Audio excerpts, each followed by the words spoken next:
What's up, guys? Tactical Tuesdays, 4-5-1, attacking. 4-5-1 can also play as a 4-3-3. For the most part, I would say the difference probably in the 4-5-1 is that these guys don't have to come back as far for different defensive responsibilities. When they're attacking, they pretty much are a 4-3-3. So it's up to debate. The difficulty now is that this guy is up there by himself.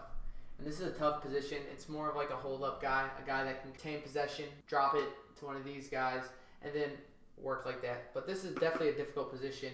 He's got to be strong. He's got to hold up the ball. His technique has to be sound. He has to be able to play with his back to the goal with the idea of just holding it up and then connecting on that next pass.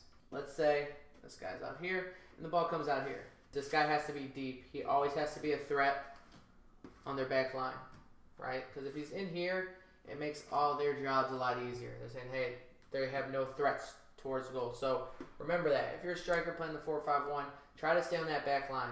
Try to stay somewhere in there when you have the ball, just so they have to be honest, right? And then these guys need to all move up. In the 3-5-2 you saw, we had one more attacking guy, right? Because you're just playing three in the back.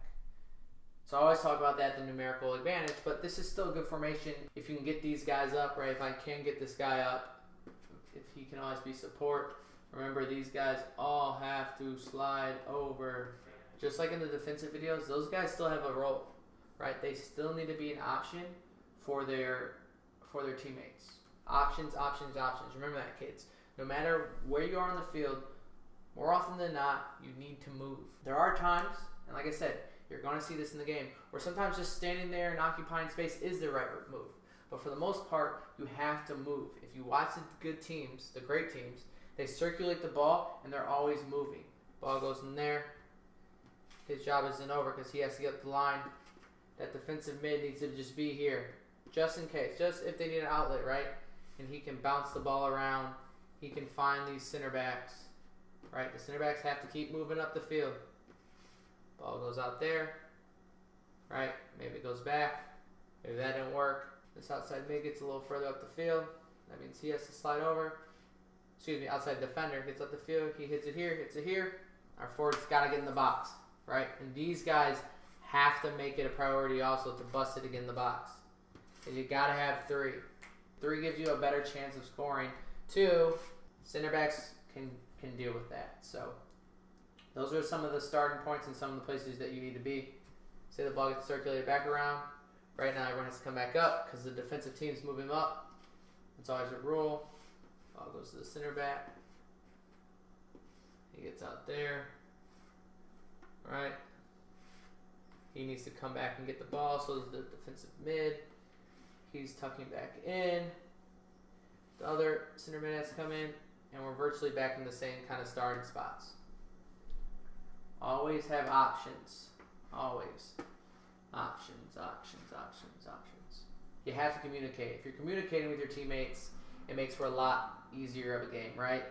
The defensive mid knows maybe there's a guy on his back here, and this guy shouts man on. Man on, letting him know he either takes his touch back this way and back to him, either one touches it back to him, or just knocks it out here. Right? Your cue, if you're this guy, will help this guy, which will help this guy, which will then help this guy because then he knows that the ball is going to be going there because he said man on. Right? We always have to be thinking. Soccer is a game where you have to be thinking quickly. And so if you can pick up these habits right now, if you can look at this board and say, hey, I know where everyone should be. I know in this situation maybe I should be looking for this.